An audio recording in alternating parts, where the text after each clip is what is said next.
jaga pendengaran kita. Banyak isu fitnah macam-macam yang kita dengar dari lingkungan, gosip, fitnah. Ada orang membawa berita yang membuat kita sakit hati. Dah usah dengar. Dah usah dengar. Orang mukmin bersikap, kalau berita yang mau didengar itu baik, lanjut. Kalau tidak baik, mohon bilang sama yang membawa berita, diam. Diam loh, saya dah mau dengar. Saya dah mau tahu. Biarpun ada orang membawa fitnah, saya sering didatangin. Ada si kiai ini, si ustaz ini, dia suka mau sebutkan nama antum, menjelekkan antum. Saya bilang diam, saya dah mau tahu. Dan ana ingin kasih tahu supaya kamu berhati-hati. Saya tak perlu berhati-hati sama manusia. Saya berhati-hati sama Allah supaya jangan kena siksa Allah Subhanahu wa taala. Istiqamah beribadah. Saya tidak peduli apa yang diucapkan oleh manusia. Tak usah pedulikan, tak usah dengar.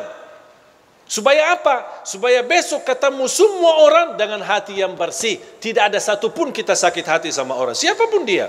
Mau dia ustaz, mau dia pejabat, mau dia tetangga, mau dia sahabat. Coba kira-kira berasa, kita kan manusia. Tak ada yang bisa menjaminkan hatinya. Kalau anda besok mendengar fitnah dibawa oleh temanmu sendiri atau tetanggamu, kira-kira besok anda mau salaman sama dia? Biarpun anda berkenan salaman, kira-kira hatinya bersih atau sakit hati? Rasul sallallahu alaihi wasallam sendiri pernah berkata, melarang sahabatnya, jangan ada di antara kalian yang membawa keburukan cerita terhadap sahabatku yang lain, karena saya ingin bertemu dengan sahabatku dengan hati yang bersih.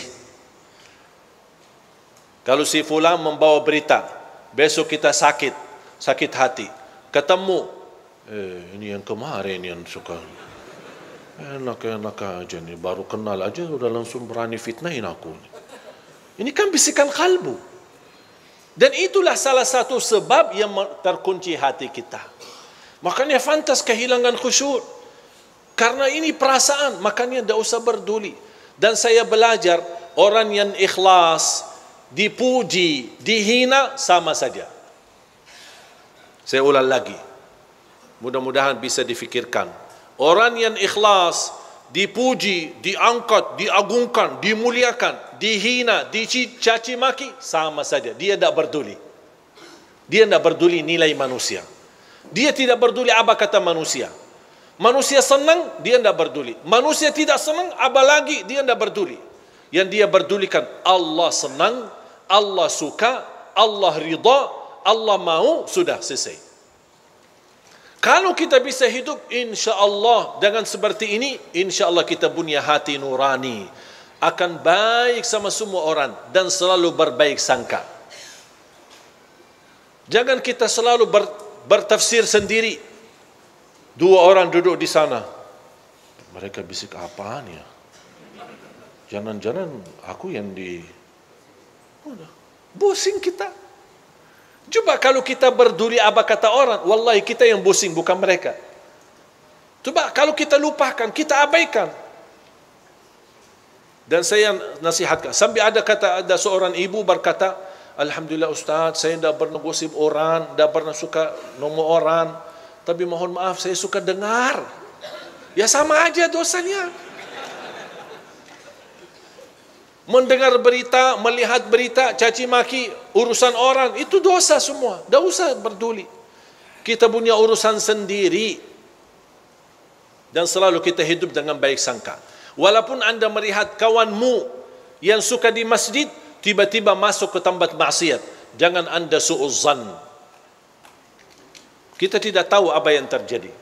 Mungkin dia mencari kawannya, mungkin dia mencari anaknya, yang dia dengar anaknya ada di dalam, langsung, wah, ini biasakan yang ceramah selama ini, kok ngapain dia masuk ke situ? Langsung kita pakai tafsir sendiri, disertai dengan godaan setan, bertambah fitnah.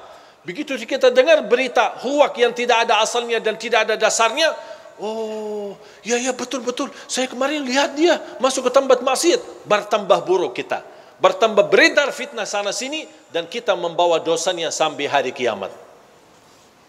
Hati-hati jamaah sekalian. Makanya tutupi pandangannya. Hanya yang kita lihat tempat kebaikan, tempat masjid, majlis ta'lim, lihat Al-Quran, supaya Allah Subhanahu Wa Taala selalu membersihkan pandangan kita dari segala hal-hal yang tidak kesengajaan kita lihatnya. Insya Allah terhapus dosanya gara-gara kita sering melihat. Makanya salah satu ulama berkata, kalau saya merasa hati mulai keras dan tertutup, saya berbanyak melihat Al-Quran.